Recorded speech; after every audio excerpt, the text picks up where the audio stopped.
नमस्कार दोस्तों, आज मैं फिर हाजिर हूँ एक नए वीडियो के साथ आपके अपने channel astro Gemini the cosmic killer में। आज मैं बात करने वाला हूँ विवाह के बाद का जीवन।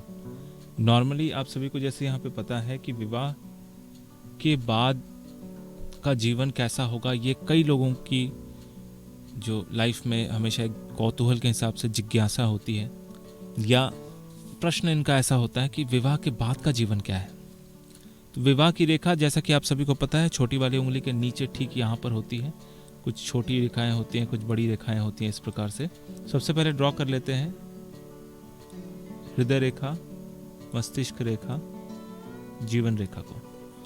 तो विवाह रेखा का अगर झुकाव जो है इस प्रकार से हृदय रेखा को आके टच कर जाए या उसको आगे क्रॉस भी कर जाए, तो जातक की जीवन साथी की आयु जो होती है वो कम होती है, या अगर जातिका है तो उसके लाइफ पार्टनर की आयु कम होती है। अगर विवाह रेखा का झुकाव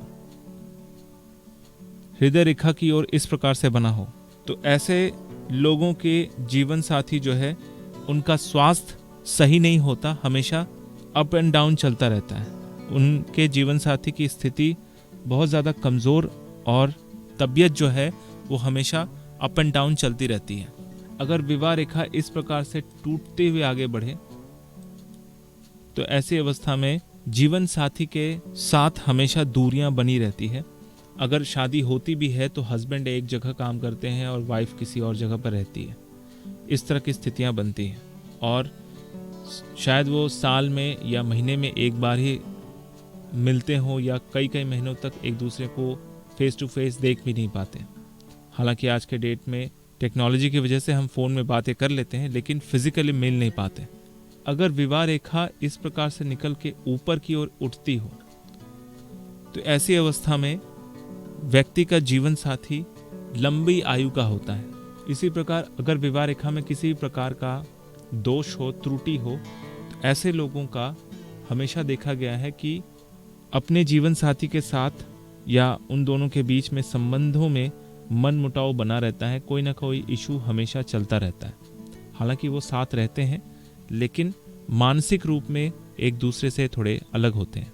अगर विवाह रेखा के अंत में जाकर इस तरह का दो फोर्क बने या दो शाखा बने, तो ऐसी अवस्था में जातक और उसके जीवन साथी के बीच में या संबंधों में प्रगाढ़ता कम हो जाती है। यानी अंडरस्टैंडिंग होती है, समझ होती है, सब कुछ सही होता, लेकिन फिर भी किसी न किसी प्रकार से दोनों के बीच में ना एक जो इंटीमेट कनेक्शन है वो बन नहीं पाता। ये अच्छे दोस्त बनते हैं, इनका मेंटल लेवल अच्छा रहता है, लेकिन फिर भी कहीं ना कहीं एक कमी बनी रहती है। अगर विवाह रेखा ज़रूरत से ज़्यादा चौड़ी हो, कुछ इस प्रकार से ज़रूरत से ज़्यादा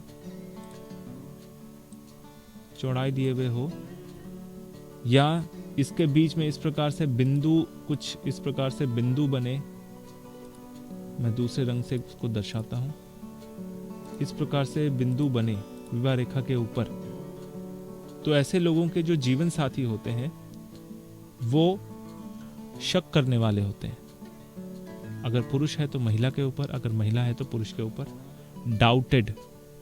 ऐसा अक्सर देखा गया है कि वैवाहिक संबंधों में सबसे पहला डाउट ही होता है, जिस वजह से चीज़ें बिगड़ जाती हैं। तो अक्सर देखा गया है कि अगर विवाह रेखा के ऊपर ब्लू डॉट दिखे, थोड़ा सा छिछला हो या चौड़ा हो, या फिर ये जंजीर नुमा कुछ इस प्रकार से बनता हुआ रहे, तो ऐसे लोगों के जीवन साथी हमेशा डाउट करने वाले, शक करने वाले होते हैं।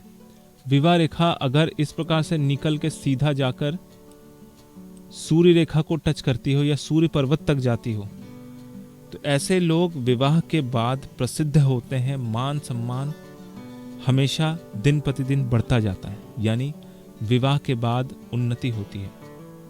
ठीक इसी प्रकार अगर ये रेखा सूर्य रेखा को काटती हुई आगे निकल जाए या सूर्य पर्वत को काटती हुई आगे निकल जाए, तो ऐसी अवस्था में विवाह के बाद व्यक्ति को बदनामी का सामना करना पड़ता है। सब्सक्राइब कीजिए एस्ट्रो जेमिनी चैनल को और बेल का बटन ज़रूर दबाइए, ताकि नए वीडियोस के नोटिफिकेशंस आपको जल्द से जल्द मिल पाए।